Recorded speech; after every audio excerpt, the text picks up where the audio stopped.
నమస్కారం. మీడియా డిబేట్కి స్వాగతం. ఇక తెలంగాణ రాజకీయాల్లో ఇప్పుడు నిధులు, నియామకాలు, అవినీతి అంశాలపై అధికార కాంగ్రెస్, ప్రతిపక్ష బీఆర్ఎస్ పార్టీల మధ్య మాటల యుద్ధం తారస్థాయికి చేరినట్టు కనిపిస్తూ ఉంది.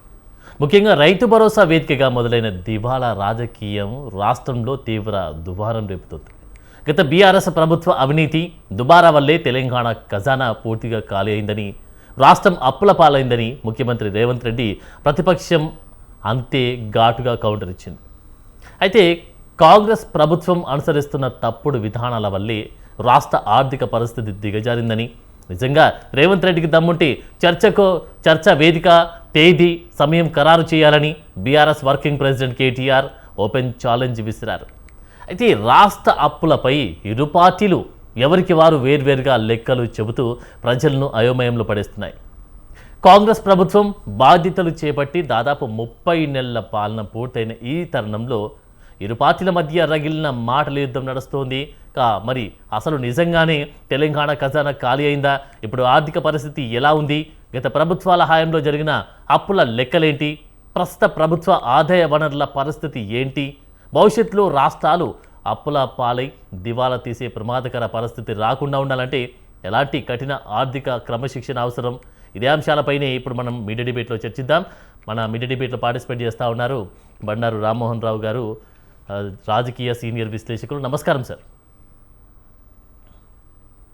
రామ్మోహన్ రావు గారు నమస్తే. ఆనంద్ నమస్తే సార్, ఎలా ఉన్నారు సార్? బాగుంది. మనము ప్రధానంగా మనం చూస్తే ఇప్పుడున్నటువంటి సిచ్యువేషన్లో మెయిన్గా ఈ రెండు పార్టీలు ప్రధానంగా మనం చూస్తూ ఉన్నాం. డి అంటే డి అనేటువంటి అంశాల మీద పోతూ ఉంది. నువ్వా నేనా అంటూ కూడా వెళ్తున్నటువంటి వైనం కనిపిస్తూ ఉంది. ఇక మన మీడియా డిబేట్లో పార్టిసిపేట్ చేస్తూ ఉన్నారు వీరేంద్రబాబు, బీజేపీ రాష్ట్ర నాయకులు గారు. నమస్కారం సార్. రైట్, ఇక మనం చూస్తున్నాం ప్రధానంగా ఈ ప్రతిపక్షం అధికార పక్షం మాటల యుద్ధం చేస్తూ ఉంది. కొందరైతే విమర్శిస్తూ ఉన్నారు, మాటలు పక్కన పెట్టి పనులు చేయండి, ఇచ్చినటువంటి హామీలే కావచ్చు, గ్యారంటీలే కావచ్చు 6, వీటికి సంబంధించి ప్రజలకు మేలు చేసేటువంటి పనులు చేపట్టాలి అనేటువంటి వాయిస్ అయితే వినిపిస్తూ ఉంది. కానీ వీటన్నిటిని పక్కన పెట్టి నువ్వా నేనా, నువ్వు అది చేసావు, గతంలో నువ్వు ఇది చేయలేదు, మేము చేస్తున్నాం, నువ్వు చూడు, వచ్చేది మా ప్రభుత్వం అటు ఒకరినొకరు చెప్పుకుంటున్నారు తప్ప ఈ సంక్షేమ ఫలాల విషయానికి వచ్చేసరికి గాడిన పడేటువంటి సమయంలో పక్కన పెట్టి ముందుకెళ్తున్నటువంటి వైనం కనిపిస్తూ ఉంది. ఈ పోటాపోటీ రాజకీయం ఏ విధంగా ఉండే అవకాశం కనిపిస్తూ ఉంది. దాంతోపాటు ఇప్పుడున్న సిచ్యువేషన్లో హరీష్ రావే కానీ కేటీఆర్ఏ కానీ రేవంత్ రెడ్డికి సవాల్ విసిరారు. దాన్ని జూపల్లి దాన్ని ఏమంటారు డిబేట్ వైడ్గా తీసుకొచ్చి మేము చర్చకు సిద్ధమంటూ కూడా చెప్పినటువంటి వైనం కనిపిస్తూ ఉంది. దానికి సంబంధించి కూడా చర్చలకు వీరు రెడీగా ఉన్నారు. బట్ సిచ్యువేషన్ మొత్తం వేరేలా అయిపోయింది. సో మరి ఏంటి సార్ ఇప్పుడు రాబోయే సిచ్యువేషన్లో ఎలా ఉండబోతుంది అంటారు? ఇప్పుడు చర్చకైతే వీళ్ళు సిద్ధంగా ఉన్నారు, బట్ ఎలాంటి సిచ్యువేషన్ ఉండే అవకాశం కనిపిస్తుంది ఈరోజు? ఆనంద్, మీకు అట్లాగే మిత్రుడు బీజేపీ మిత్రుడు వీరేంద్రబాబు గారికి, స్వతంత్ర రెడ్డి ప్రేక్షకుల నమస్కారం. ఔరంకి షాదీమే అబ్దుల్లా దేవాన్ అన్నట్టు ఇప్పుడు ఆ ఇద్దరు ఉంటే బాగుండేది. సవాలు చేసుకుంది. ఎందుకంటే సవాలు చేసుకుంది కాంగ్రెస్ పార్టీ వస్తే మంచిదే. కాంగ్రెస్ పార్టీ అట్లాగే మనకి బీఆర్ఎస్ కనుక వాళ్ళిద్దరు ఉంటే చాలా సవాళ్ళు 10 సవాళ్ళు చెప్తే నేను ఒక పౌరుడిగా కొన్ని విషయాలు చెప్పదలుచుకున్నాను. ఎట్లా అంటే ఇప్పుడు అల్పుడెప్పుడు పలుకు ఆడంబరము గాను అని పద్యం ఉన్నది కదా. సజ్జనుడు పలుకు చల్లగాను, కంచు మోగినట్టు కనకం మోగున విశ్వదాభిరాములు. మాటలు తూటాలు విడుచుకుంటే లాభం లేదు, చేతలు చూపించాలి ఎవరైనా సరే. ఒక 10 ఏళ్ళేమో బీఆర్ఎస్ అధికారంలో ఉంది, 2.5 ఏళ్ళుగా 30 నెలలుగా కాంగ్రెస్ అధికారంలో ఉంది. బీజేపీ రాష్ట్రంలో అయితే అధికారంలో లేదు. కనుక ఈ ఇద్దరు మాటలను చూసుకుంటే మైండ్ డైవర్షన్ రాజకీయాలు అట్లాగే మైండ్ గేమ్ రాజకీయాలు కనపడుతున్నాయి నాకైతే పౌరుడిగా ఆలోచన చేస్తే. మరి జరగలేదా? జరిగినాయా అంటే జరిగినాయి, కాదంటలేదు నేను. విభజిత ఆంధ్రప్రదేశ్ అంటే ఆంధ్రప్రదేశ్ విభజించబడ్డ తర్వాత తెలంగాణ ఏర్పడ్డ నాటికి 71,000 కోట్ల రూపాయల అప్పుతో మొదలైంది మన సంసారం కదా. ఇప్పుడు ఎన్నేళ్ళకైనా ఏరు తప్పదు, ఎప్పటికైనా సాగు తప్పదు అన్నట్టు ఏర్పడ్డం అయిపోయింది.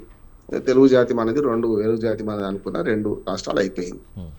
71,000 అప్పుతో మొదలైన కాంగ్రెస్ అప్పటిదాకా ఉన్న రాష్ట్ర ప్రభుత్వం అప్పు మనకు వచ్చిన వాటా 71,000, 42% మనకు, ఉమ్, మిగతా అప్పు ఏమో అటు ఆంధ్రప్రదేశ్ పోయింది. మరి అప్పుల గురించి ఎన్నో సార్లు ఇదే రేవంత్ రెడ్డి పిసిసి అధ్యక్షుడిగా కాంగ్రెస్ పార్టీ వాళ్ళు ఎన్నో సార్లు ఎన్నికల ప్రచారంలో పేర్కొన్నారు. ఏమని అంటే అడగోలుగా అప్పు ఉన్నది, 7 లక్షల కోట్ల అప్పు చేశారని మాట్లాడింది. 7 లక్షల కోట్ల ఏమి అనే సంగతి తెలుసు కదా వాళ్ళకైతే. ఉమ్, ఉమ్, అధికారం రాగానే 100 రోజుల్లో మొత్తం హామీలు నెరవేరుస్తామని ఒక డెడ్ లైన్ వాళ్ళకు వాళ్ళు విధించుకుని, ఎక్కడా కూడా మేనిఫెస్టోలో డెడ్ లైన్ పెట్టమని ఎవరు అడగలేదు. ఉమ్, అట్లాగే 6 గ్యారంటీలు, 420 అనే బీఆర్ఎస్ అంటుంది, కాదు 417 హామీలే అని ఆ, మన కాంగ్రెస్ అంటుంది. అవును. కనుక 417, 420కి మహా అంటే 3 కదా. అందులో ప్రధానంగా రైతుల డిక్లరేషన్, ఏదైతే సవాళ్ళు ప్రతి సవాళ్ళు ఎక్కడి నుంచి వస్తున్నాయి, అభివృద్ధి అప్పులు, ఈ రెండే కదా. అవును. రైతు డిక్లరేషన్ మేనిఫెస్టో మీద అంటే మేనిఫెస్టోలో ఏం చేసింది అనే కాంగ్రెస్ పార్టీ బీఆర్ఎస్ ప్రశ్నిస్తుంది. మీరు అప్పులు ఎన్ని చేశారు, అప్పుల సంసారం కదా, అప్పుల కుప్ప సంసారం కదా, మేమేం చేస్తామని వీళ్ళు అంటున్నారు. ఏది లంకె బిందెలు అనుకుని వచ్చినామని వీళ్ళు అంటున్నారు. అందుకని ఏమంటే అంటే కొంచెం సిరిసిలా తీసుకొని వస్తే, ఉమ్, ఎప్పుడైతే రైతు డిక్లరేషన్ లో 4-5 హామీలు గట్టి ఇచ్చారు. ఒకటి 2 లక్షల రుణమాఫీ, వాళ్ళు 1,00,000 అని మీరు 2 లక్షలు అన్నారు, డబుల్ వేలం పాట ఓకే. బీఆర్ఎస్ అంతకుముందు 1,00,000 చేస్తా అన్నది, 4 ఏళ్లలో 1,00,000 చేసింది. ఇప్పుడు ₹1,00,000 ఒకేసారి తీరుస్తామని వీళ్ళు అంటే, 2 లక్షలు ఒకేసారి తీస్తామని వీళ్ళు అన్నారు. ఓకే. రెండోది, మనకు రైతు బంధు అనేది 3 సార్లు చేయాలి. రైతు బంధు 2 పంటలు పడతాయి, తెలంగాణలో 3 పంటలు పడతాయి కదా. ఉమ్, అటువంటిప్పుడు 3 పంటలకు 15,000 వేయాలి, మేము 15 వేస్తాం, రైతు భరోసా చేస్తామని కాంగ్రెస్ పార్టీ హామీ ఇచ్చింది. ఉమ్, రైతు కూలీల సంగతి ఏంది, అట్లాగే కౌలు రైతుల సంగతి ఏంది అని మాట. కౌలు రైతులకు 18,000, ఆ రైతు కూలీలకు 12,000 సంవత్సరానికి వేస్తామని 4 మాటలు ఇచ్చింది కదా. ఉమ్, అవును. రుణమాఫీ, రైతు భరోసా పెంచడం పేరు మీద, అట్లాగే కౌలు రైతులకు, అట్లాగే రైతు కూలీలకు అని హామీ ఇచ్చింది. ఉమ్, అట్లాగే ఏమంటారు, నిరుద్యోగ వృత్తి వేస్తామని చెప్పి, నిరుద్యోగ వృత్తి ఇస్తామని చెప్పి ప్రియాంక గాంధీ మన సరూర్ నగర్ సభ సాక్షిగా ఉమ్, అక్కడ ఇచ్చారు. అశోక్ నగర్, మన హైదరాబాద్ అశోక్ నగర్ సాక్షిగా రాహుల్ గాంధీ గారు కూడా మాట్లాడారు. ఇక మూడోది ఏంది, ఈ 2 కాకుండా ఏదైతే 2,000 పెన్షన్ 4,000 చేస్తామని, మహిళలకు ఉచిత బస్సు ఇస్తామని చెప్పి, మహిళలకు స్కూటీలు ఇస్తామని చెప్పి, రామ్మోహన్ రాజు ఒక్క 25,000 నిమిషం. రూపాయలు కోడలికి, 2,500, రామ్మోహన్ అత్తకు పెన్షన్, రామ్మోహన్ రాజు కోడలికి ఒక్క నిమిషం. చెప్పండి. శివకుమార్ గారు వచ్చారు. శివకుమార్ గారు, welcome to media debated. Right. Right, నమస్తే. చెప్పండి సార్. చెప్పండి సార్. నమస్తే. శివకుమార్ గారు చెప్తుంటారు ఎప్పుడు కొన్ని విషయాలు చాలా దిక్కచ్చిగా ఉంటారు వారు కూడా, కాంగ్రెస్ పార్టీ అయినా సరే. కానీ ఏంటంటే శివకుమార్ లాల్ గారు బంగారం అయితే ఇయ్యలేం సార్ అని మొదటి చెప్తున్నాడు. ఇప్పుడు కాదు, మొదటి చెప్తున్నాడు. ఎందుకంటే తులం బంగారం 60-70 వేలు ఉండే, ఇప్పుడు 1,00,000 వచ్చింది, ఎక్కడి నుంచి ఇస్తామని. ఎందుకంటే తులం బంగారం అదే ఆ ప్రసక్తి వచ్చింది కనుక మనం జ్ఞాపకం చేస్తున్నాం. తులం బంగారం ఇస్తా అన్నారు, 2,000 రూపాయలు, 2,500 మహిళలకు ఇస్తా అన్నారు, దాంతో పాటు స్కూటీ ఇస్తా అన్నారు. అట్లాగే మరి అత్తకేమో పెన్షన్ 4,000 అయితే 2,000 పోయి, కోడలికేమో 2,500 ప్రతి నెల 30,000 సంవత్సరానికి ఇస్తామన్నారు. ఇవన్నీ హామీలు ఇచ్చారు. 42% రిజర్వేషన్ కామారెడ్డి సభ సాక్షిగా డిక్లరేషన్ ఇచ్చారు. ఇవి హామీలు ఇచ్చిన వాళ్ళు. హామీల సంగతి వీళ్ళు అడుగుతున్నారు, అప్పుల సంగతి వాళ్ళు అడుగుతున్నారు. అప్పుల సంగతిలో ఇప్పుడు మరి రకరకాలుగా కాంగ్రెస్ పార్టీ నాయకులు రకరకాలుగా చెప్తున్నారు. నిన్నగాక మొన్న ఖమ్మం జరిగిన సభలో మరి ముఖ్యమంత్రి గారేమో 8 లక్షల అప్పుడు 7 లక్షలు చిల్లర అయిందంటారు, ఈయనేమో 6.5 లక్షలే అంటారు. బట్టి విక్రమార్క గారు ఇట్లా రకరకాలు చెప్తున్నారు. ఇక్కడికి వస్తాను. సవాళ్ళు ప్రతి సవాల్ ఏంది, అప్పుల గురించి మీరు సవాళ్ళు విసురుతున్నారు కదా, అప్పుల గురించి చెప్తాము, కాగ్ రిపోర్ట్ కరెక్టా లేకుంటే మీరు చెప్పిన లెక్కలు కరెక్టా అనే మాట ఇప్పుడు ఒక సవాల్ వచ్చింది. రెండోది ఏంటంటే, హామీల అమల్లో మీరు వెనకబడుతున్నారు, ఏది పడితే అది మాట్లాడుతున్నారు, ఇది కరెక్ట్ కాదు కదా అని ఇంకోటి వస్తుంది.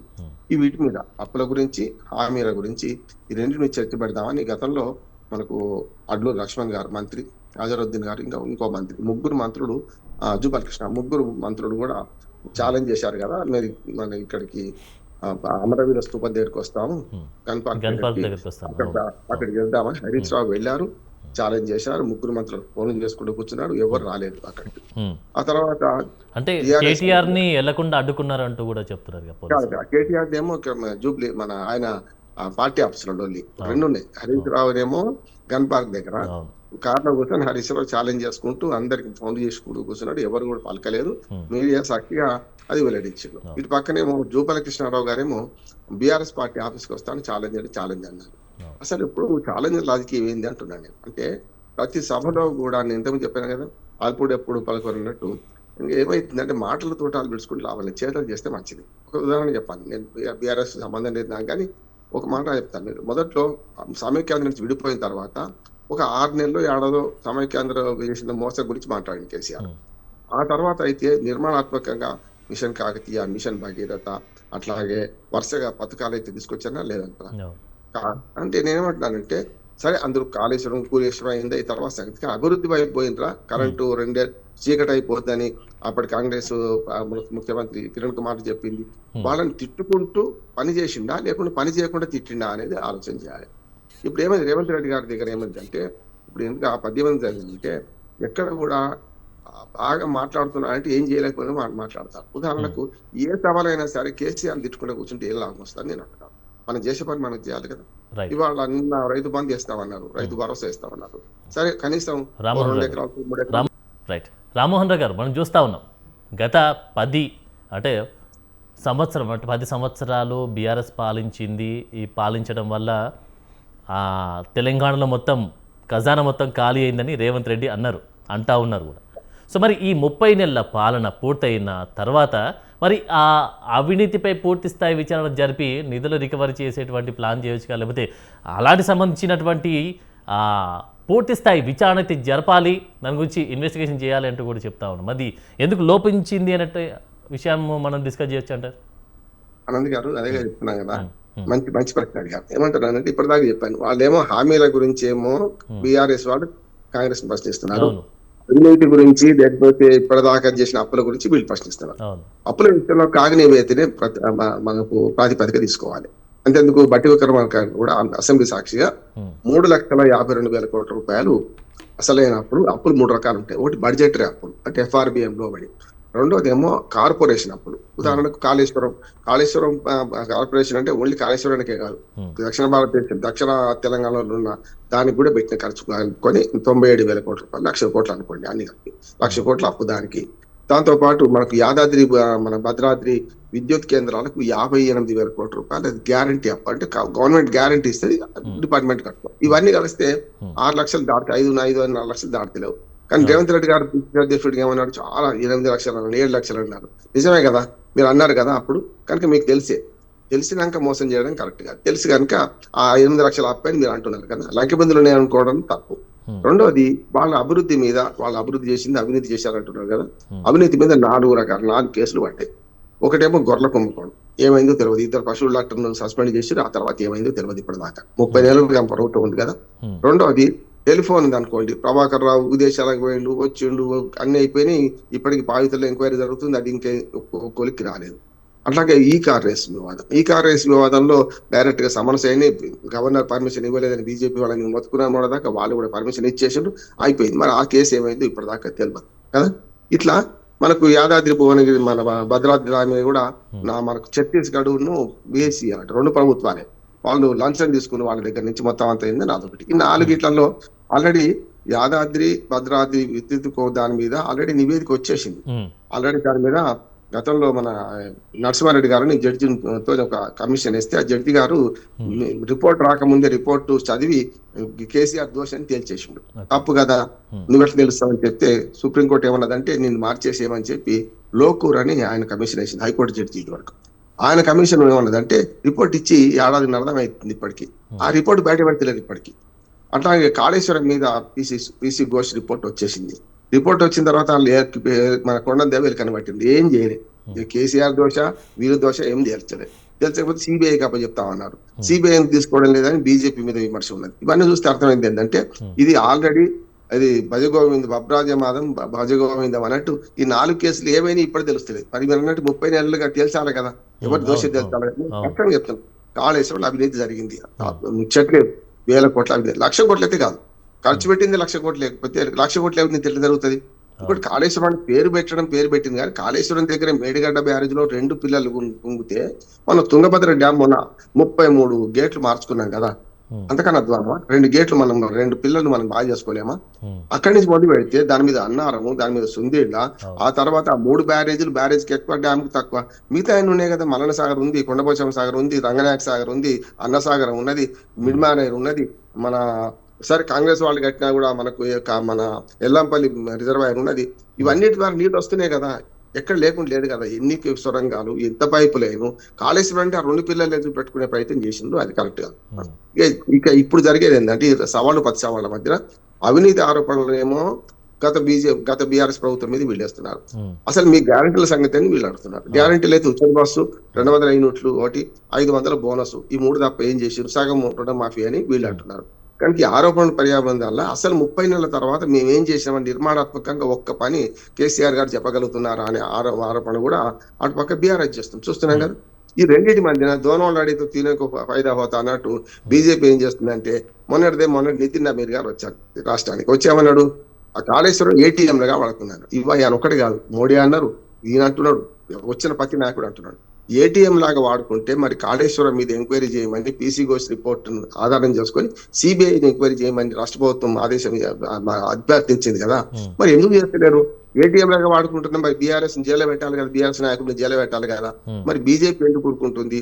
ఈ ఇద్దరు ఒకటని వీళ్ళు అంటారు, ఆ ఇద్దరు ఒకటని వాళ్ళు అంటారు. ఎవరిద్దరు ఒకటి కాదు, ఎవరి నాటకం వాళ్ళు ఆడుతున్నారు, ఎవరి పోరాటం వాళ్ళు చేస్తున్నారు. ప్రజలు నిర్ణయించుకుంటారు రేపు 2029 ఎన్నికలు ఎవరిని గెలిపించాలి, ఎవరిని ఓడించాలి నిర్ణయించుకుంటారు సార్. అందుకని ఒకటే మాట అంటున్నారు, ఈ 3 పార్టీలు ప్రజలను మోసం చేస్తున్నాయి అంటున్నారు, స్పష్టంగా చెప్తున్నారు. ఈ 3 పార్టీలు కూడా ఎవరి రాజకీయ ప్రయోజనం వాళ్ళు చూసుకుంటున్నారు. కానీ ప్రజల అవినీతి సొమ్ము ఏదైతే అవినీతి ఉందో, ప్రజలకు సొమ్ము పన్నుల డబ్బు కదా, అది కాళేశ్వరంలో వ్యర్థమైన తప్పే, ఇంకేదైనా వ్యర్థమైన తప్పే. కనుక రేవంత్ రెడ్డి గారు చెప్తుంది 30 నెలలు అయిపోయింది, సగం కాలం అయిపోయింది, ఇప్పుడే కాలం ఇంకా సగం ఉన్నది. వాళ్ళు చేయదలుచుకునే పని చెప్పుకుంటే కూర్చుంటది. అనవసరంగా కేసీఆర్ తిట్టుకుంటాం, ఇంకోటి తిట్టుకుంటే లాభం లేదు. బీఆర్ఎస్ చేసింది చెప్తున్నారు, అవినీతి చేసింది, ఆశ్రిత పక్షపాతం ఉన్నది. అట్లాగే తెలంగాణ ప్రజలు ఎంత విజ్ఞులు అంటే ధిక్కార స్వరాన్ని విడిపిస్తారు, ఎప్పుడు అవినీతిని సహిస్తారు కొంతవరకు, కానీ ధిక్కారాన్ని మన అవినీతిని అహంకారాన్ని సహించారు. కనుక బీఆర్ఎస్ వాళ్ళ అహంకారంతో వాళ్ళు ఓడిపోయింది. అవినీతి అహంకారం 2 కలిసి ఓడిపోయింది. కనుక ఓడిపోయిన మీద నూతన పడడం నువ్వు రాలేసే బదులు మీరు చేయాల్సిన పని మీరు చేయండి. బీజేపీ వాళ్ళకు నా విజ్ఞప్తి వీరేంద్ర గౌడ్ ద్వారా ఏంటంటే, మనం ఒక మాట చేయండి వీరేంద్ర బాబు గారు, ఏంటంటే మీరు ఎప్పుడో అధికారంలోకి వచ్చినప్పుడు చేస్తా అనుకోకండి. ఇప్పటి నుంచే తెలంగాణలో చాలా సమస్యల మీద కేంద్ర ప్రభుత్వం స్పందించాల్సి ఉండే, కొన్ని స్పందిస్తుంది కాదంటలేదే, మిగతా కూడా చేసి రేపు 2.5 ఏళ్ల తర్వాత ఓట్లాడడానికి అవకాశం ఉంటుంది కదా. మెట్రో కానీ, RRR కానీ, మొదటి రీజనల్ రింగ్ రోడ్ కానీ, అట్లాగే స్ట్రాటజిక్ మన బ్రిడ్జెస్ కానీ, రైల్వే లైన్ కొంచెం పెంచే ప్రయత్నం చేస్తున్నారు. అదంటే పాజిటివ్ ఉంది, నెగిటివ్ ఉంది అంటారు. అప్పటిదాకా ఆగకుండా ఇప్పటి నుంచే మొదలు పెడితే కనీసం బీజేపీ కూడా ఒక 8 మంది ఎంపీలు ఉన్నారు, 8 మంది ఎమ్మెల్యేలు ఉన్నారు. మీరు కూడా తెలంగాణ అభివృద్ధిలో భాగం పంచుకోండి. అప్పుడు ఆటోమేటిక్ గా 3 పార్టీల మధ్య పోటీ ఉంటుంది, ఎవరిని గెలిపించాలో ప్రజలు తీరుస్తారు. రైట్. ఒకసారి శివకుమార్ గారితో మాట్లాడు. శివకుమార్ గారు, మీరు చెప్పండి, అసలు సవాళ్ళు ప్రతి సవాళ్ళు నడుస్తూ ఉన్నాయి, సో బాగానే ఉంది. బట్ ఇంతకుముందుకు మనం డిస్కస్ చేసిన విధంగా అసలు అవినీతి జరిగింది, డబ్బులు లేవు, ఖజానా లేదు అంటూ చెప్పినటువంటి మీ ప్రభుత్వం మరి అవినీతిపై పూర్తి స్థాయి విచారణ జరిపి నిధుల రికవరీ చేయడంలో ఎందుకు ఆలస్యం అవుతుంది అంటూ ప్రశ్నలు లేవనెత్తా ఉన్నారు. మరి దీనికి సంబంధించి మీరేం చెప్తారు?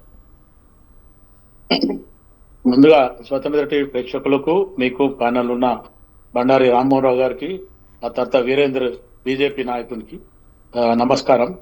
అయితే ఆనంద్ గారు, గతంలో తెలంగాణ విభజన జరిగిన తర్వాత కాంగ్రెస్ పార్టీ తెలంగాణ ఇచ్చిన తర్వాత ఏదైతే సోనియా గాంధీ గారు యువకులు మరణిస్తున్నారు తెలంగాణలో అని చెప్పినప్పుడు, అటు 3 తల్లులు అనుకోండి, సుష్మా స్వరాజ్ గారు కానీ, మీరా కుమార్ గారు కానీ, సోనియా గాంధీ గారు కానీ, 3 ఒక చర్చకు వచ్చి తెలంగాణ 29వ రాష్ట్రాన్ని మనం ఇవ్వాల్సిందే అనే రకంగా ఇవ్వడం జరిగింది. దాని తర్వాత కేసీఆర్ హైదరాబాద్ కి రాకముందు యూటర్న్ చేసుకొని మిలీనం చేస్తా కాంగ్రెస్ పార్టీలో అన్నోడు మిలీనం చేయకుండా టిఆర్ఎస్ అనే పార్టీతోనే ముందుకు పోయిండు, ఎలక్షన్స్ కి పోయిండు.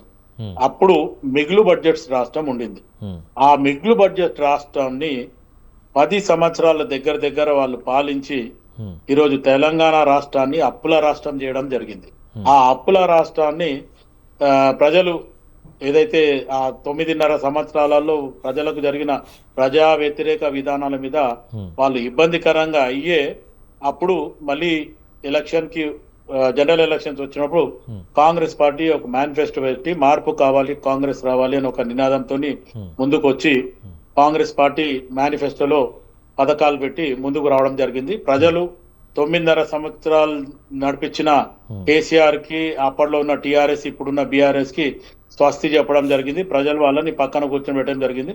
కాంగ్రెస్ పార్టీ వచ్చిన తర్వాత ఈ 2.5 సంవత్సరాలలో, గతంలో 9.5 సంవత్సరాలలో బీఆర్ఎస్ ప్రభుత్వం అంటే కేసీఆర్ గారు ముఖ్యమంత్రిగా ఉన్నప్పుడు చెయ్యని అంతా కూడా ఈ 2.5 సంవత్సరాలలో కాంగ్రెస్ పార్టీ చేసి చూపించడం జరిగింది. ఎటు 2.5 లక్షలు ఏదైతే రుణమాఫీ అనుకున్నా, రైతు రుణమాఫీ అనుకున్నా, ఉమ్, ఏదైతే 200 యూనిట్ కరెంట్ అనుకున్నా, 500కే గ్యాస్ అనుకున్నా, ఫ్రీ బస్ అయినా సరే, ఒకటి కాంగ్రెస్ పార్టీ ఇచ్చిన దీంట్లో ఇప్పుడు మా బండారి రామ్మోహన్ రావు గారు నా గురించి ఇప్పుడు చెప్పడం జరిగింది. ఎందుకంటే గతంలో అప్పుడు మనం మేనిఫెస్టోలో పెట్టినప్పుడు 30 నుంచి 50 వేల రూపాయలు తులం ఉంది. ఈరోజు 1,50,000 రూపాయలు తులం అయింది. కాబట్టి ఈరోజు నేనైతే అది ఓపెన్ గా మా ముఖ్యమంత్రి గారు కానీ కాంగ్రెస్ పార్టీకి ఇది ఒక సూచన సలహా అనుకోండి. బంగారం ఏదైతే తులం బంగారం ఇస్తామన్నది ప్రజలు కూడా ఎప్పుడో మర్చిపోయినారు. ఎందుకంటే కాంగ్రెస్ పార్టీ అధికారంలోకి వచ్చిన తర్వాత ఏదైతే అన్ని మంత్రిత్వ శాఖలో రివ్యూ మీటింగ్ చేసిన తర్వాత మనకు అర్థమైంది ఏంటంటే మొత్తానికి అన్ని శాఖలల్లా టిఆర్ఎస్ ప్రభుత్వం ఖజానా మొత్తం ఖాళీ పెట్టింది అనే రకంగా మాట్లాడడం జరిగింది. దానికి ముఖ్యమంత్రి రేవంత్ రెడ్డి అయిన తర్వాత లంకె బిందెలు ఉండే అనుకుంటే ఖాళీ కుండలు ఉన్నాయి అనేది కూడా ఆయన ప్రజలకు వ్యాఖ్యానం చేయడం జరిగింది. అయితే నేనేమంటున్నంటే సరే గత ఇప్పుడు ఆల్రెడీ 9.5 సంవత్సరాలు వాళ్ళు చేసిన తప్పిదాల వల్ల ఈరోజు ఒక్కొక్కరు తలపైన 1,50,000 రూపాయలు అప్పు ఉంది అనేది మనం అనుకున్నాం. ఈరోజు కాంగ్రెస్ పార్టీ అధికారంలోకి వచ్చిన తర్వాత ఈ 2,000ని 4,000 చేస్తానది ఒకటి, 2,500 రూపాయల మహిళలకు నిరుద్యోగ భృతి అండ్ ఇంకోటి యూత్ డిక్లరేషన్ అనేది ఒకటి. ఇవి ఆల్రెడీ మల్లికార్జున్ ఖర్గే గారు, రాహుల్ గాంధీ మరియు ప్రియాంక గాంధీ వీళ్ళు ఇచ్చిన హామీలు కాబట్టి అది ఖచ్చితంగా పూర్తి చేస్తామనే రకంగా మనం మాట్లాడడం జరిగింది. అదే కాకుండా ఇంకొకటి ఏమంటే ఈరోజు కాంగ్రెస్ పార్టీ అధికారంలోకి వచ్చిన తర్వాత కాంగ్రెస్ పార్టీ గత ప్రభుత్వం కంటే మెరుగైన ప్రభుత్వం అందిస్తుంది అనేది నేను చెప్పడం జరుగుతుంది. ఎందుకంటే ప్రజా సమస్యల మీద ఒక మంత్రిని కలవాలనుకున్నా లేకపోతే ఒక ముఖ్యమంత్రిని కలవాలనుకున్నా ముఖ్యమంత్రి గతంలో ఉన్న ముఖ్యమంత్రి కనీసం మంత్రులని ఎమ్మెల్సీలను కూడా కలవాలంటే 6 గంటల సేపు వేడి చేసే పరిస్థితి ఉండే. కానీ ఈ రోజు అట్లా లేదు. ఈ రోజు కాంగ్రెస్ పార్టీ వచ్చిన తర్వాత మంత్రులను కలవచ్చు. శివకుమార్ గారు, ఇప్పుడు ఈ 2.5 సంవత్సరాలలో కాంగ్రెస్ ప్రభుత్వం అప్పుల కుప్పగా చేసి పెట్టింది తెలంగాణలో అంటూ చెప్పినటువంటి బీఆర్ఎస్కి సంబంధించి అంటే మీరు ఓపెన్గా మీరు సిద్ధమేనా ఛాలెంజ్కి? ఎస్. అయితే దాంట్లో ఇప్పుడు ఆల్రెడీ బండారు రామ్మోహన్ రావు గారు చెప్పిండ్రు. ఏదైతే ఈ కార్ రేస్ అనుకోండి, ఫోన్ ట్యాపింగ్ అనుకోండి, లేకపోతే కాళేశ్వరం అనుకోండి, ఇవన్నీ కూడా కేసులు ఉన్నాయి. చట్టం దానిపైన అది చేసుకుంటూ పోతుంది.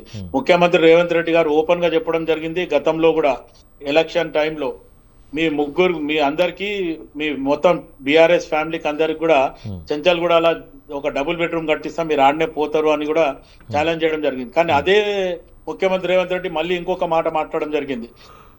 భగవంతుడు ఉన్నాడు, మీరు వాడు చేసిన పాపాలకి మొత్తానికి ఫామ్ హౌస్ లో వండబెట్టిండు, ఇప్పుడు వీళ్ళేమో రోడ్ల మీద తిరుగుతుండు అనేది కూడా ఆయన మాట్లాడిన మాట. ఎవరు? రేవంత్ రెడ్డి గారు.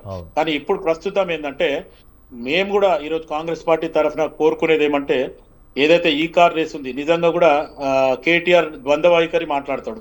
ఇటు మీడియా ముందు వచ్చేమో నేనే ఈమన్నా మొత్తానికి సీఎస్ నేనే చెప్పినా ఆ చెక్ అంతా పాస్ చేయమని చెప్పి నేనే చెప్పినా అని చెప్తాడు. అక్కడ అఫిడవిట్ లో పోయి కోర్టులో ఏమిస్తాడు, నేను మంత్రిగా నేను చెప్పినా కానీ అధికారులు వాళ్ళు చూసుకోవాలి, వాళ్ళ తప్పు అని చెప్పి అక్కడ చెప్తాడు. ఇటు కాళేశ్వరం సబ్జెక్ట్ వస్తే కౌబాయ్ హార్ట్ పెట్టుకొని కేసీఆర్ నేనే కుర్చేసుకొని చేసినా కాళేశ్వరం కట్టినా అంటాడు. ఇప్పుడు ఈరోజు కాళేశ్వరం కూలేశ్వరం అయింది అని చెప్తే అబద్ధాలు మాట్లాడుతుంటారు అంటారు. ఈరోజు ఒక 2 టీఎంసీ నీళ్లు కూడా కాళేశ్వరంలో ఉంటలేవు అనే రకంగా అంటే మిగతా ఒకవేళ నీళ్లు అట్లనే నిల్వ పెడదామంటే కూడా ఒక బ్యారెక్ అంటే 7 పిల్లర్లు కూలిపోతాయి అనే రకంగా మాట్లాడుతున్నారు. ఇప్పుడు మేడిగడ్డ, చుందిన, అన్నారం ఏవైతే అవి మొత్తానికి పనికిరావు, అక్కడ నిల్వ పెడితే మటుకు అవి కూలిపోతాయి మిగతాయి అనే రకంగా కూడా ఆ క్రాక్స్ వచ్చినాయి అనేది కూడా ఈరోజు డ్యామ్ సేఫ్టీ అథారిటీ కానీ లేకపోతే నేషనల్ కెన్ వచ్చిన కానీ అవన్నీ కూడా వాళ్ళు చెప్పడం జరిగింది. అందుకు నీళ్లు నింపడం లేదు. ఈరోజు రైతులకు ఏదైతే సపోర్ట్ అనుకున్నామో కాంగ్రెస్ పార్టీ అది. అయితే ఇప్పుడు ముఖ్యంగా ఏంటంటే కేసుల పరంగా ఆలోచిస్తే మధ్యన బీజేపీ ప్రభుత్వం కూడా ఏమన్నది, ఆ కేసుని మా ట్రాన్స్ఫర్ చేయండి, నెల రోజులలో మేము చేస్తామని చెప్పి కిషన్ రెడ్డి మాట్లాడండి. ఈ రోజు సిబిసిఐడికి పంపించడం జరిగింది. ఈ కేసు మరి సెంట్రల్ గవర్నమెంట్ ఎందుకు నాంచిందో అనేది సెంట్రల్ గవర్నమెంట్ చెప్పాలి. కాంగ్రెస్ పార్టీ వాళ్ళని చట్టం దాని పని అనేది చేసుకుంటే పోతే ఎట్టి పరిస్థితుల్లో వాళ్ళు చేసిన తప్పిదానికి రేపు జైలు శిక్ష అనుభవిస్తారు అనేది ఖచ్చితంగా మాట్లాడడం జరిగింది. ఒక్కొక్కరి మీద ఒక్కొక్క కేసు ఉంది. ఇటు కేసీఆర్ కానీ, కవిత కానీ, హరీష్ రావు కానీ, కేటీఆర్ కానీ ఈరోజు తెలంగాణను ఎంత తెరలు చేస్తున్నారు అనేది జగమెరిగిన సత్యం ఈరోజు ప్రజలందరూ కూడా దాని గురించి మాట్లాడుతున్నారు. అయితే ఇప్పుడు ఆనంద్ గారు మీరు మాట్లాడింది ఏంటంటే మీ ప్రభుత్వం వచ్చిన తర్వాత వాళ్ళని ఎందుకు జైలు వేస్తలేరు, లేకపోతే కేసులు ఎందుకు ముందు అయితే కాంగ్రెస్ పార్టీ తరఫుకి ఒత్తిడి ఉంది, చట్టం దాని పని అది చేసుకుంటా పోతుంది. ఎట్టి పరిస్థితుల్లో కేటీఆర్ గాని, హరీష్ రావు, ఈవెన్ ఇన్క్లూడింగ్ కేసీఆర్ దీని మీద చట్టం ఒక నిర్ణయం వచ్చిన తర్వాత మటుకు కంపల్సరీ వాళ్ళు జైలు శిక్ష అనుభవిస్తారు అనేది ఈరోజు నేను చెప్పడం. రైట్. ఇంకో విషయం అండి, రాష్ట్ర అప్పుల విషయంలో కాంగ్రెస్ ఒక్క లెక్క చెప్తుంటే కేంద్ర ప్రభుత్వ రికార్డులు వేరే లెక్కలు చెప్తా ఉన్నాయి. ప్రజల్ని మరి ఈ సిచ్యువేషన్లో అయోమయంలో పడేసే ఈ లెక్కలు మరి తారుమారు రాజకీయాలు ఎందుకు ఇలా చేస్తూ ఉన్నారు? ఇప్పుడు ప్రజల్ని ఇబ్బంది పెట్టేటువంటి పరిస్థితే కదా ఇది. ఇప్పుడు ప్రజలని ఇబ్బంది పెట్టొద్దనే ప్రజలు కాంగ్రెస్ పార్టీని అధికారంలోకి తెచ్చిండ్రు కాబట్టి కాగ్ రిపోర్ట్ లో ఒకటి ఉంది అని ఇప్పుడు మా బండారు రామ్మోహన్ గారు అనలిస్ట్ చెప్పడం జరిగింది. కాగ్ రిపోర్ట్ ఒకటి ఉంది, ఇటు కాంగ్రెస్ పార్టీ చెప్పేది వేరేది ఉంది. అంటే వీళ్ళు మొత్తానికి అన్ని కార్పొరేషన్లు చేసి అన్నిటిని కూడా తాకట్టు పెట్టిండ్రు. ఈ రోజు ఏదైతే ట్రాఫిక్ పోలీస్ ఏదైతే ఉందో వాళ్ళ సిబ్బంది బండ్లన్నీ కూడా అవిటి మీద కూడా ఫైనాన్స్ ఉన్నాయి అనేది ఈరోజు మాకున్న సమాచారం. అంటే బీఆర్ఎస్ గవర్నమెంట్ ఎక్కడ దొరికితే దాన్ని ఒక కార్పొరేషన్ ఒక రకంగా చేసి దానిపైన కూడా అప్పులు తెచ్చింది అనేది మాకున్న సమాచారం. అందుకే ఈరోజు కాగ్ రిపోర్ట్ కు కొంచెం ఈ రిపోర్ట్ కి తేడా ఉంది అనేది నేను స్పష్టంగా చెప్పడం జరుగుతుంది. ఆనంద్ గారు. Right right. ఒకసారి వీరేంద్ర బాబు గారితో మాట్లాడదాం. సార్ మీరు చెప్పండి. సార్ నమస్కారం అండి. సారు ఇచ్చినట్టు లీక్ ఇచ్చినారు. యాక్చువల్ గా మనం అందరము తెలంగాణ తెచ్చుకొని సంతోషపడాల్సి బాధపడుతున్నాము. పెద్దవాళ్ళు ఆలోచించి వాళ్ళు ఎంతో ఆలోచన చేసి తెలంగాణ సాధించుకున్నాం. కానీ ఈ విధంగా దోచుకొని ప్రజలని రోడ్డు పైన ఉంచబెట్టి అప్పులు తల మీద పెడతారని మేము ఎప్పుడు ఊహించలేదు. మనం ఎప్పుడు ఊహించలేము. మనం అందరం బాగోతుంది అనుకుంటాం. అయితే టిఆర్ఎస్ వాళ్ళు అంటే బీఆర్ఎస్, ఇప్పుడు బీఆర్ఎస్ అనాలి. ఈ రెండు జిహెచ్ఎంసీ అబిడ్స్ మన జిహెచ్ఎంసీ బిల్డింగ్ కూడా దాని కూడా అప్పులే ఉందన్నమాట. సో ఇట్లా ప్రతి ఒక్క ప్రాపర్టీని కూడా వాళ్ళు మార్టిగేజ్ చేసి దాన్ని ఇప్పుడు ఇందాక అన్నట్టు ట్రాఫిక్ వెహికల్స్ కూడా ట్రాఫిక్ డిపార్ట్మెంట్ వెహికల్స్ అట్లా ఎట్లా దొరికితే అట్లా లోన్స్ తీసుకొచ్చేసి అప్పులు పాలు చేసింది మన ఈ టిఆర్ఎస్ ప్రభుత్వం. సరే, కాంగ్రెస్ ప్రభుత్వము వచ్చి ఏం చేస్తుంది, ప్రజలకి మేము ఇష్టం వచ్చిన హామీలు ఇచ్చారు.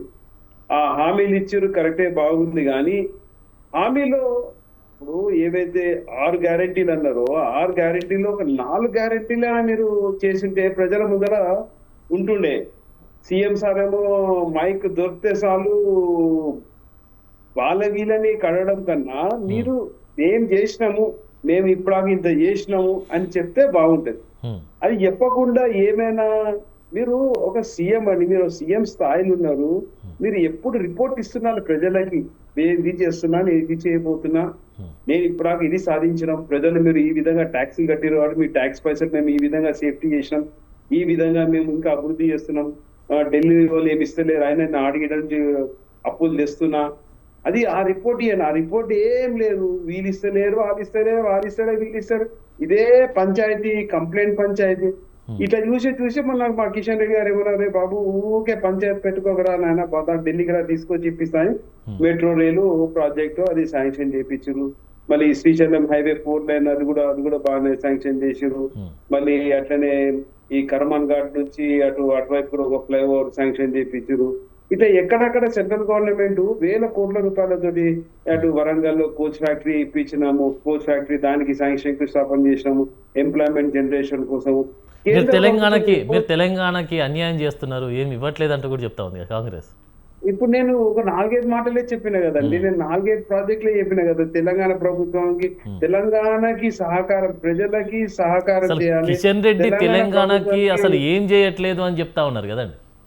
తెలంగాణ ప్రభుత్వానికి చల్లనీళ్ళు వేడి నీళ్ళగా మేము సహకరిస్తున్నాము.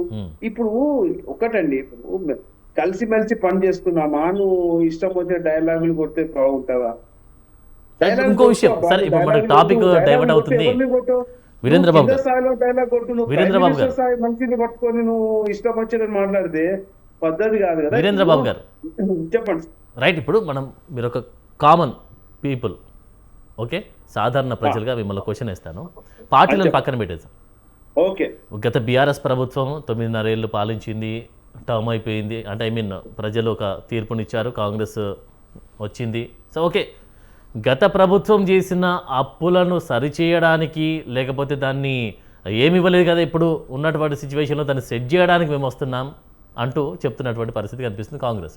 ఓకే, చూద్దాం. రైట్, ఇప్పుడు బీఆర్ఎస్ ఆరోపిస్తుంది ఏంటంటే అప్పుల కుప్పగా చేసింది కాంగ్రెస్ గవర్నమెంట్ ఈ 2.5 ఏళ్ల పాలనలో. తెలంగాణలో అయితే రెవెన్యూ లోటు ఉంది అంటూ చెప్పినటువంటి వైనం కనిపించింది, బాగానే ఉంది. బట్ ఇప్పుడు కుప్పగా చేసింది కదా, ఇప్పుడు సవాల్ చేద్దాం, అసలు ఏం జరుగుతుంది అనేటువంటి సవాల్ చేస్తామని చెప్పి కూడా కేటీఆర్ అన్నారు, హరీష్ రావు అన్నారు. ఇప్పుడు దానికి సంబంధించి మీరేం చెప్తారు? అసలు అప్పుల కుప్పగా చేసిందా? ఇప్పుడు ఫస్ట్ ఫలానా వ్యక్తులు అంటే కేటీఆర్ గాని, హరీష్ రావు గారు గాని, కేసీఆర్ గారు గాని ఫస్ట్ వాళ్ళు మాట్లాడే ముందలా వాళ్ళు ఒకటి చెక్ చేసుకోవాలి. వాళ్ళు దిగేటప్పుడు తెలంగాణ పరిస్థితి ఏమున్నది, వాళ్ళు ఇచ్చిన పథకాలు ఏమంటారంటే స్థాయి లేని హామీలు కూడా ఇచ్చి ప్రజలని ఏదో ఒక రకమైన సాటిస్ఫై చేయడానికి కోసము 100 మందిలో 20 మంది 30 మంది సాటిస్ఫై చేసి 70 మంది రిటర్న్ అయ్యి ఓడగొట్టింది. ఇప్పుడు చెప్పాలంటే రకరకాలుగా స్కీములు తీసుకొచ్చి ఏదో ఉద్ధరిద్దాం, ఏదో చేద్దామని మంచిగున్న బడ్జెట్ ని మొత్తము అప్పుల పాలు చేసి ప్రజలపై భారం వేసి ప్రజలు తీర్మానం ఇచ్చారు, వాళ్ళని పక్క చేర్పారు. సరే, కాంగ్రెస్ లోటు బడ్జెట్ తోటి వచ్చింది. మరి లోటు బడ్జెట్ తోటి వచ్చినారు కాబట్టి మీరు అనేక హామీలు గుప్పించారు కదా, ఆ హామీలు గుప్పించే ముందని మీరు ఒకసారి ఆలోచించారా రాష్ట్ర పరిస్థితి ఏముందని? ఎట్లో అట్లా మేము అప్పులు హామీలు ఇచ్చేసి మేము ముద్దలకు వచ్చేసి మేము ఇచ్చేస్తామని. గతంలో కూడా భారతీయ జనతా పార్టీకి దేశాన్ని కాంగ్రెస్ మీరు తెలంగాణ ఎట్లా అడుగుతున్నారో నేను మన భారతదేశం గురించి మీకు చెప్తున్నా, సామాన్య పౌరుడుగా నేను చెప్పాల్సుకున్నది నా స్థాయిలో నేను ఆలోచనతో మీకు చెప్తున్నా. కాంగ్రెస్ ఎప్పుడైతే దిగిపోయిన తర్వాత బీజేపీ వచ్చిన తర్వాత అప్పుడు దేశ పరిస్థితి ఎట్లా ఉండేనండి? బయట ఆయిల్ కంపెనీలకే అప్పు ఉండే కదా, మీకు తెలిసిన విషయం కదా.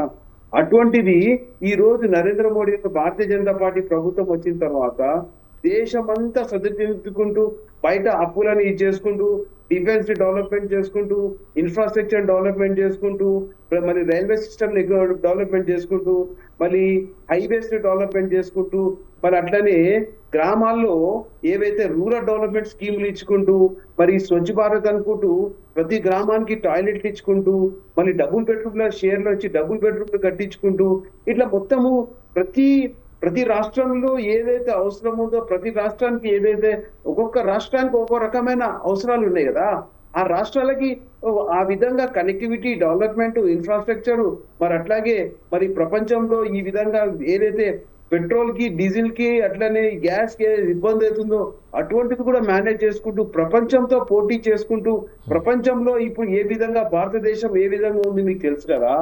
సో ఆ విధంగా మరి నిదానంగా ఒక పర్ఫెక్ట్ గా ఒక స్టడీ లైన్ గా ఒక డెవలప్మెంట్ కు వస్తుంది కదా భారతదేశము. మరి అట్లా మీరు తెలంగాణ కాంగ్రెస్ బీఆర్ఎస్ ఇట్లా అప్పుల పాలు చేసిపోతే కాంగ్రెస్ చేతికి వచ్చిన తర్వాత కాంగ్రెస్ కూడా అట్లా చూపించాల్సింది అంతే కదా. మళ్ళీ మేము కూడా ప్రజలకు హామీలు ఇచ్చినాము, మేము కూడా ప్రజలకి రైతు బంధు ఏదైతే ఇస్తామన్నాము అది ఇస్తున్నాము. మరి అట్లనే మరి ఏవైతే అన్నదాన స్కీమ్ అయితే ఇస్తున్నామో డబుల్ బెడ్రూమ్ స్కీమ్ ఇస్తున్నామో ఇవన్నీ మేము ఏవైతే హామీలు ఇచ్చినామో. వీరేంద్రబాబు గారు ఒక్క నిమిషం అండి. Welcome to media debate sir. Ramurthy గారు వెల్కమ్ టు మీడియా డిబేట్. నమస్కారం అండి. రైట్ ఒకసారి మనము రామూర్తి గారితో మాట్లాడే ప్రయత్నం చేద్దాం. రామూర్తి గారు నమస్కారం అండి. రైట్, సవాళ్ళు ప్రతి సవాళ్ళు నడుస్తున్నాయి, మీరే సవాళ్ళు విస్తరిస్తూ ఉన్నారు కాంగ్రెస్ ప్రభుత్వానికి సంబంధించి. సవాల్ ఎక్కడి వరకు వచ్చింది, మీరేం చెప్తారు దానికి సంబంధించి? ఇప్పుడు సవాళ్ళు విసిరింది కాంగ్రెస్ వాళ్ళు, రమ్మన్నారు చర్చలకు రమ్మంటే వాస్తవంగా మేము వెళ్తా ఉంటే చర్చల కాడికి వాళ్ళ పోలీసు వాళ్ళు కూడా మాకు సహకరించి అక్కడ తీసుకెళ్ళాలి. కానీ ఎక్కడైతే మేము వాళ్ళు చర్చలకు పిలిచిలో అక్కడికి వెళ్తుంటే అక్కడికి కాకుండా పోలీస్ స్టేషన్ తీసుకుపోయినప్పుడు అర్థం చేసుకోవాలి ప్రభుత్వము ఏదైతే చర్చలకు ఆహ్వానించిందో ఆ చర్చలకు ఆహ్వానించినప్పుడు ఖచ్చితంగా ఒక ప్రతిపక్ష పార్టీ ఎక్కడికైతే పోవాలో అక్కడ తీసుకుపోవాలి. కానీ ఈ పోలీస్ స్టేషన్ తీసుకుపోవడం ఏంది? ముఖ్యంగా ఏంటంటే వాళ్ళ దగ్గర సమాధానం లేవు, అవినీతితో కూడుకుపోయిన ప్రభుత్వం, ఈ 6 గ్యారెంట్ల ప్రభుత్వం కాదు, అవినీతితో కూడుకుపోయిన ప్రభుత్వం అన్నది ప్రజలకు కూడా స్పష్టంగా అర్థమైంది. ఎందుకంటే వీళ్ళు వచ్చినప్పటి నుంచి కూడా వాళ్ళకి అర్థమైంది ఏంటంటే ఇది 1 టైం పాస్వర్డ్ ప్రభుత్వం అని అర్థమైన తర్వాత మళ్ళీ ప్రభుత్వం రాదు అన్న ఉద్దేశంతో ఉన్న రోజు దోచుకొని పోదామన్న ఉద్దేశంతో నడుస్తున్న తప్ప ఇంకేది లేదు. ఇంకోటి ఏంటంటే బొగ్గులో స్కాము, తిండిలో స్కాము, ఆఖరికి ఇప్పుడు ఎందులో లేదండి స్కామ్. నేను చెప్తున్నా, ఇప్పుడు నేను కాదు కదా, ఇంతకుముందు కూడా కాంగ్రెస్ పార్టీ ఎక్కడుంటే అక్కడ అవినీతి ఉంటుంది అన్నది నేను కాదు. స్వయాన రేవంత్ రెడ్డి వేరే పార్టీలో ఉన్నప్పుడు కాంగ్రెస్ అవినీతితో కూడుకుపోయిన పార్టీ, A to Z స్కామ్లు చేసిన పార్టీ. కాంగ్రెస్ ఎక్కడ పరిపాలన ఉంటే అక్కడ అవినీతి రాజ్యం వెళ్తుంది ఆయన చెప్పింది. ఇప్పుడు ఆయన అదే పార్టీలో ఉన్నాడు కాబట్టి సేమ్ అదే నడుస్తున్నది, అంతే తప్ప కానీ ఇక్కడ ప్రజలకు ఏ మాత్రం లాభం లేదు. ఎందులో స్కామ్ కాలేదు. ఇప్పుడు మళ్ళీ కూడా ఎందుకు లేదని అందు సందేహం లేదు, అందు ఎందుకు చూసినా అందందే కలదు అన్నట్టు లేదా వీళ్ళు అవినీతి ఉన్నది అన్నది కూడా చెప్తున్నా. రైట్. ఇప్పుడు మనం సవాల్ విసిరారు, సవాల్కి రెడీగా ఉన్నారు. మరి సవాల్కి సంబంధించి ఏమైంది అసలు?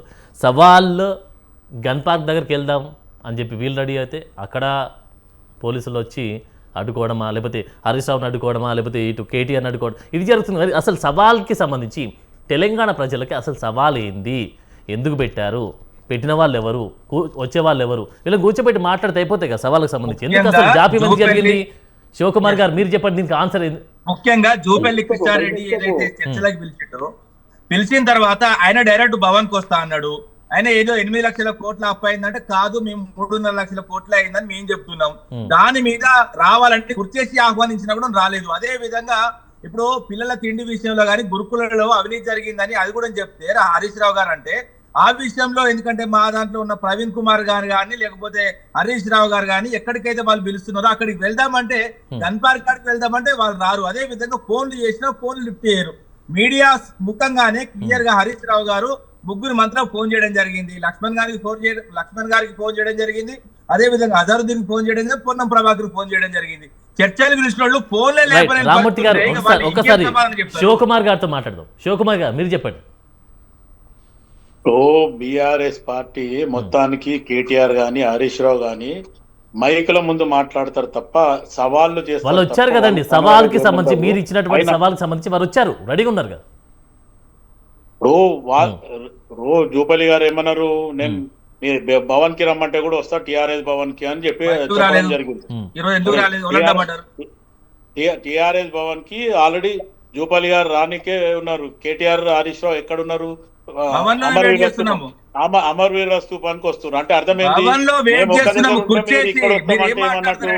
ఇప్పుడు గతంలో ఇదే విషయంలో కిషన్ రెడ్డి గారు రేవంత్ రెడ్డి మధ్యన కూడా ఇదే సబ్జెక్ట్ వస్తే ఇప్పుడు బండారు రామ్మోహన్ రావు గారు ఉన్నారు. మనం ఇట్లనే లైవ్ డిబేట్ లో మాట్లాడడం జరిగింది. ఏమన్నాము, మీరు ఇద్దరు సవాళ్ళు ప్రతి సవాల్ చేసే బదులు ఒక్క దగ్గర కూర్చొని సెటిల్ చేయొచ్చు, అది ఇబ్బందికరంగా ఉంటది. ఒకవేళ మంత్రిగా నువ్వైతే ఢిల్లీకి వస్తాడు, ఒకవేళ ముఖ్యమంత్రిగా అంటే మీరు ఇక్కడ తెలంగాణ ఆఫీస్ కి రండి అని చెప్పి ఓపెన్ గా చెప్పడం జరిగింది. ఆ నిజంగా కూడా మొన్న ఢిల్లీలో అది ఇద్దరు ఒక్క దగ్గరనే కూర్చొని వ్యవసాయ శాఖ మంత్రి గారితో పోయి మాట్లాడడం జరిగింది, రైల్వే శాఖ మంత్రి గారితో మాట్లాడడం జరిగింది. అంటే నేనేమంటున్నా, ఇటు కేటీఆర్ హరీష్ రావు ఖాళీ ప్రెస్ మీద మాట్లాడకుండా ఇమీడియట్ గా ఒక ముఖ్యమంత్రి కార్యాలయంకి వస్తారా, లేకపోతే ఒక వేదిక పెట్టి ఆ చర్చలనే ఖచ్చితంగా మాట్లాడితే సెటిల్ అయితే. మీ మీడియా ముందు 2.5 సంవత్సరాల నుంచి వారం రోజులకు ఒక కొత్త సబ్జెక్ట్ తీసుకొచ్చి దాని మీద కేటీఆర్ ఒక సబ్జెక్ట్ మాట్లాడతాడు, హరీష్ రావు ఒక సబ్జెక్ట్ మాట్లాడతాడు, మళ్ళీ పత్తక లేకుండా పోతారు. ఇది కాకుండా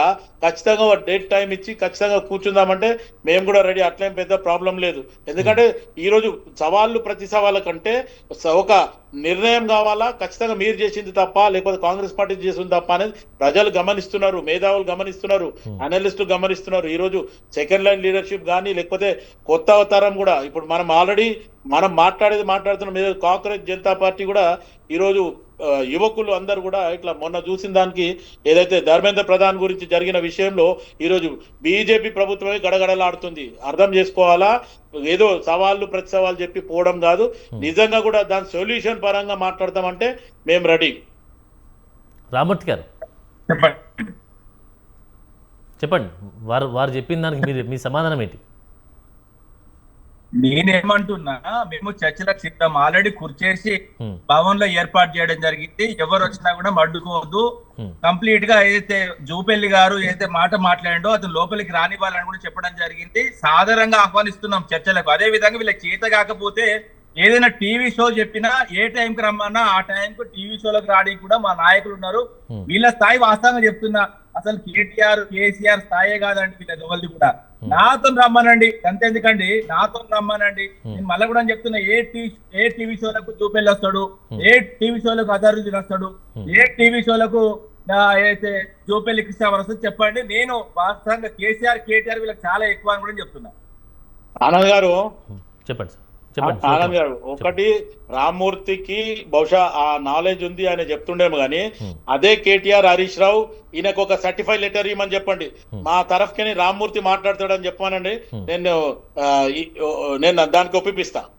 ఎందుకంటే ఫస్ట్ సర్టిఫైడ్ లెటర్ తీసుకురమ్మని చెప్పండి.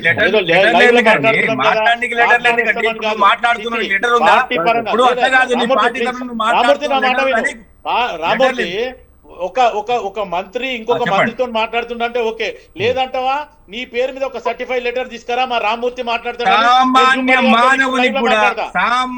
మానవుని కూడా ఒక పార్టీ కార్యకర్తతోని కూడా మాట్లాడాలి. లెటర్లు అవసరం లేదు. లెటర్లు ఎందుకండి? ధైర్యం లేకుండా లెటర్లు కావాలి. ఇప్పుడు నేను అంటున్నాను, మా పార్టీ నుంచి నేను వస్తా అని చెప్తున్నా.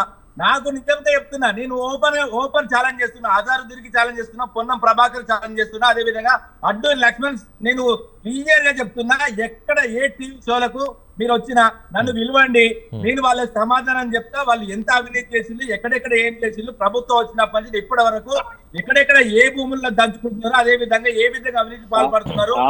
రామ్మూర్తి గారు, ఆధారాలు ఉన్నాయా మీ దగ్గర? ఆధారాలు ఉన్నాయా రామ్మూర్తి గారు? హైడ్రా అవినీతి వరకు తీసి బయట పెడతా, వచ్చి నాతో రామ్మూర్తి గారు, ఆధారాలతో సహా మీ దగ్గర ఉన్నాయా రామ్మూర్తి గారు? ప్రజలకు సామాన్య పౌరులకు, ఎందుకంటే ఒక మంత్రితో చర్చలకు కూర్చోబెట్టే దమ్మున్నదా? మీరు ఏమంటారు? ప్రజాప్రభుత్వం అంటున్నారు కదా. ఎస్, నేను చెప్తున్నా, కండువా పక్కకు పెట్టి కూడా వస్తారు రమ్మంటే.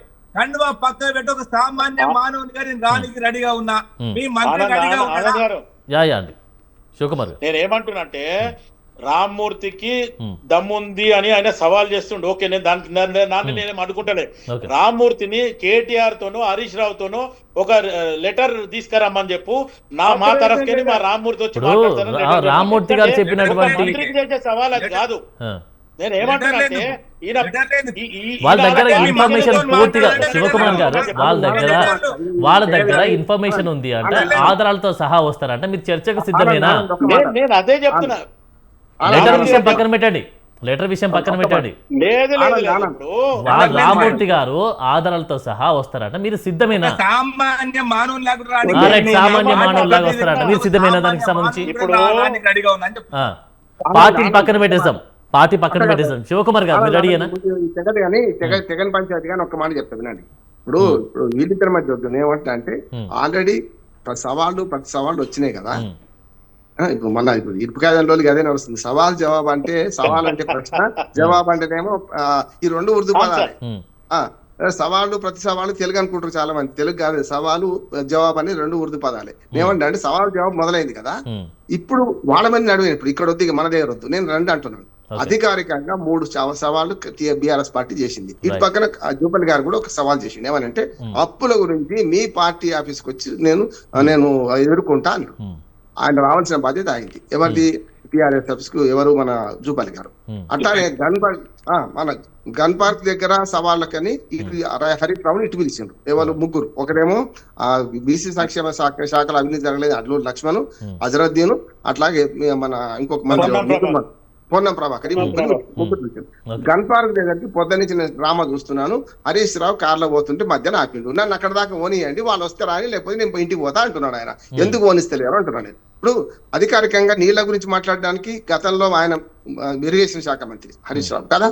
అట్లానే ఈ సంక్షేమం గురించి మాట్లాడుతుంది మనకు లక్ష్మణ్ గారు చేసిండ్రు. ఫోన్లో అందరి ముందర మీడియా ముందు చేసిండు కదా. ఆడి ఓని చిడిచి పెడదాం, వీళ్ళు వస్తారు రాత్యాలని అంటున్నారు. ఇక్కడ కూడా రాణిస్తామని చెప్పి బీఆర్ఎస్ పార్టీ ఆఫీసులో మనకి ఒక కుర్చీ వేసి కూర్చుని గతంలో కుర్చీ వేసి కూర్చుని పెడితే కుర్చీని తిరస్కరిస్తే బీఆర్ఎస్ అధినేత కేసీఆర్ కూడా జరిగింది, చూసిండు కదా.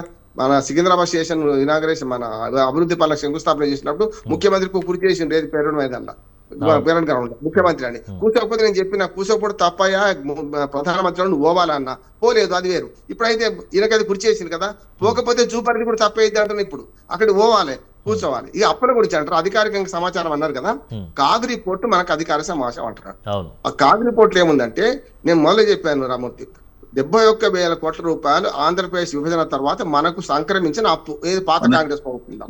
71,000 కోట్లు పోగా 3.5 లక్షల కోట్లేమో 3.5 లక్షల కోట్ల రూపాయలు తెలంగాణ ప్రభుత్వం అప్పు చేసింది. ఆ 3.5 లక్షల కోట్లు 71,000 తీసేయండి, తీసేస్తే 2,50,000 కోట్ల రూపాయలు అప్పు చేసినట్టు అవుతుంది, అంతే కదా.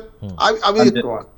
రెండోది ఏంటంటే, కార్పొరేషన్ అప్పులు 97,000 కోట్లు కార్పొరేషన్ అప్పులు తెచ్చారు. 27,000 కోట్లు ఏమో పాలమూరు రంగారెడ్డి పెట్టిండ్రు, మిగతాదేమో కాళేశ్వరం పెట్టిండ్రు. పేరు మాత్రం కాళేశ్వరం కార్పొరేషన్, కాళేశ్వరం పెట్టలే, అక్కడ ఇరిగేషన్ మీద పెట్టిండ్రు. మూడోది ఏంటంటే, బడ్జెట్ అప్పులు ఏమో అదే 3.5 కోట్లే బడ్జెట్ అప్పులు, ఇక వేరే కావు. ఇది మాత్రము మనకు భద్రాద్రి యాదాద్రికి 52,000 కోట్ల రూపాయలు ఎలక్ట్రిసిటీ వాళ్ళు తీసుకున్నారు, గ్యారంటీ గవర్నమెంట్ ఇచ్చింది. ఇవన్నీ కలిసి 5 లక్షల కోట్లు దాటలేవు కదా, 7 అంటారు, 8 అంటారు, 9 అంటారు కదా. నేనేమంటున్నా, వాళ్ళనేది కరెక్ట్ అనుకుందాం, కొసేపటికి జూపల్లి గారు అనేది కరెక్ట్ అనుకుందాం, 8 లక్షల కోట్లుగా అప్పు చేసిన అనుకుందాం. వీళ్ళు ఏమంటున్నారు, ఈ 30 నెలల నెలకు 10,000 చొప్పున 3 లక్షల కోట్లు అప్పు చేసిందని బీఆర్ఎస్ అంటుంది. ఇది కూడా అంటుంది కదా. ఇప్పుడు ఏంటంటే, ఈ 3 లక్షల కోట్లు నిజమా, ఆ 8 లక్షల కోట్లు నిజమా, తేలాల్సింది ఎక్కడ, ప్రజావేదిక ఏదో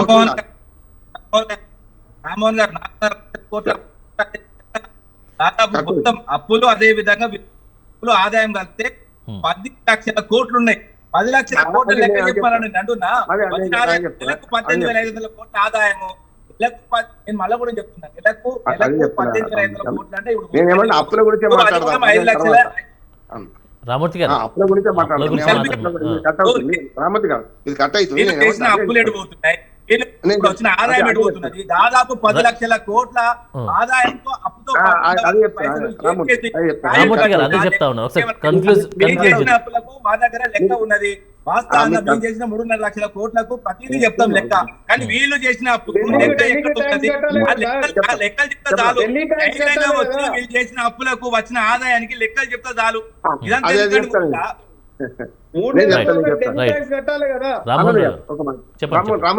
కార్ ఆపితే 3.5 లక్షల కోట్ల అప్పు మాత్రమే బడ్జెట్ అప్పు చేసినామని బీఆర్ఎస్ అంటుంది.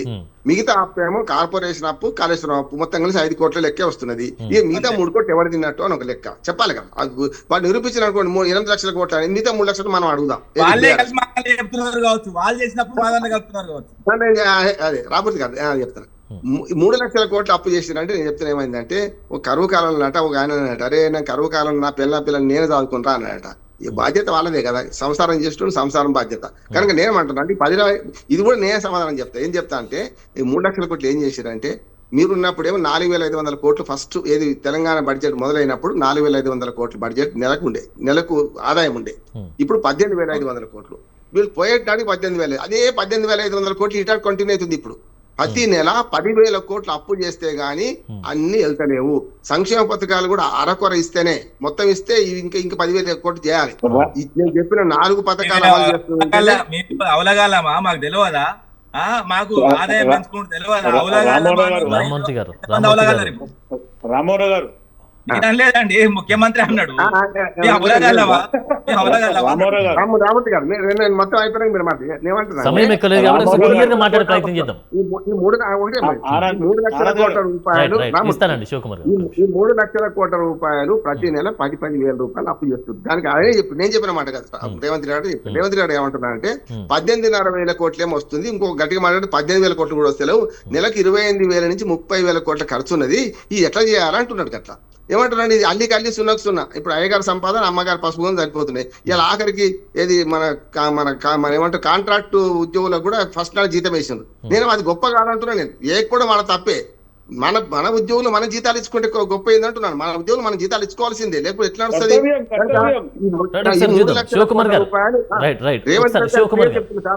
ఈ 3 లక్షల కోట్ల రూపాయలు పూర్తిగా ప్రభుత్వ నిర్వహణ సరిపోతుంది అంటున్నాడు. నిర్వహణ, నిర్వహణ, అట్లాగే మనకు వడ్డీలు కట్టడము, దాంతో పాటు నెలవారీ ఖర్చు. క్లియర్ గా మీరు ఏం చెప్పదలుచుకుంటారు?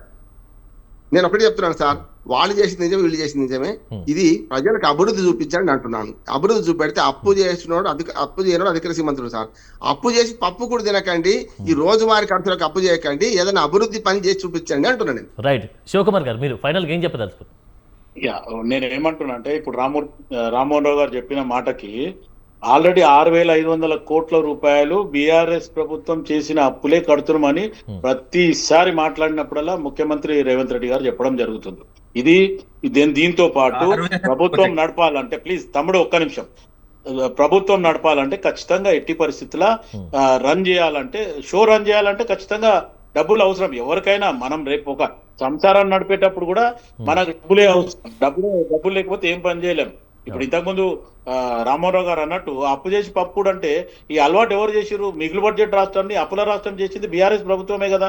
ఆ అప్పులను పూర్చడానికి మళ్ళీ అప్పులు. ఇప్పుడు మనం జనరల్ గా ఒక సామెత ఏమంటారు, ఒక అబద్ధం ఆడడానికి ఒక అబద్ధాన్ని మళ్ళీ దాన్ని కప్పిపుచ్చడానికి 100 అబద్ధాలు ఆడాలనే రకంగా ఉంది. అండ్ మోర్ ఎవర్ ఇంకొక మాట, ఈ రోజు మా జూపల్లి కృష్ణారావు గారు చేసిన కామెంట్ కి నిజంగా కూడా ఆయన టీఆర్ఎస్ భవన్ కి పోయేది ఉండే, ఆయన పోకపోవడం మటుకు నేను కూడా తప్పుగా భావిస్తున్నాను. ఎందుకంటే ఈ రోజు పార్టీ ప్రతిష్టను ఆయన దెబ్బతీసిన రకంగా నేను చెప్తున్నాను. ఎందుకంటే వాళ్ళు ఫస్ట్ ఆఫ్ ఆల్ నువ్వు ఏదైనా మీడియేషన్ కి రావాలా, మీడియేషన్ కి రాకుండా మీ పార్టీ ఆఫీస్కి వస్తున్నావు అంటే, వాళ్ళు ఇప్పుడు మా ఇంటికి ఎవరైనా వస్తుంటే నేను మా ఇంట్లోనే ఉంటా, బయటికి పోను కదా.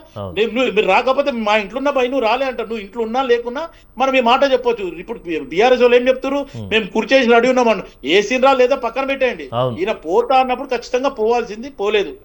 ఇప్పుడు ఈ రోజు బీఆర్ఎస్ వాళ్ళకి మంచి అవకాశం ఇచ్చిండు జూపల్లి కృష్ణారావు. ఇది రామూర్తి గారు మీరు చెప్పండి, ఫైనల్ గా ఏం చెప్పదలుచుకోరు?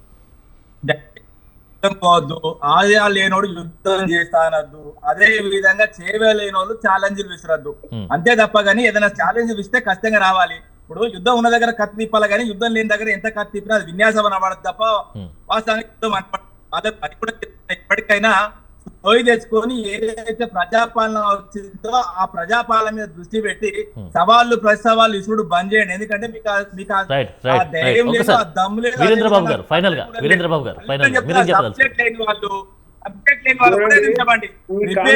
వీరేంద్రబాబు గారు ఫైనల్ గా మీరేం చెప్పదలుచుకోరు? ఒక్కసారి సమయం ఎక్కువ లేదు, సమయం అయిపోయింది, చెప్పండి. చాలా చెప్తున్నాయి, ఢిల్లీ ట్యాక్స్ కట్టుకోవాలి కాబట్టి ప్రతి 3 నెలలకి ఢిల్లీ ట్యాక్స్ సమయం అయిపోయింది. క్లియర్ గా ఒక్క మాటలో ఒకటే మాటలు అదే చెప్తున్నా. ఈ కాంగ్రెస్ ప్రభుత్వము ఢిల్లీ ట్యాక్స్ కట్టడం మానేస్తే రాష్ట్ర అభివృద్ధి జరుగుతుంది. ఇక్కడ మొత్తం రాష్ట్రం బడ్జెట్ అంతా ఢిల్లీ ట్యాక్స్ కి పోతున్నది. సో ఈ విధంగా వీళ్ళు సరైన పరిపాలన చేస్తే ముందర పడుతుంది, లేదా ప్రజలు వీళ్ళకి బుద్ధి చెప్తారు. రానున్న రోజుల్లో వీళ్ళు ఎక్కడ ఉంటారో మరి ప్రజలకు తెలుసు. రైట్ అండి, థ్యాంక్ యూ వెరీ మచ్. ఈ యొక్క మీడియా డిబేట్ లో పార్టిసిపేట్ చేసినటువంటి పోలపల్లి రామూర్తి గారికి, అలాగే వీరేంద్రబాబు గారికి, శివకుమార్ గారికి, బండారు రామ్మోహన్ రావు గారికి ధన్యవాదాలు.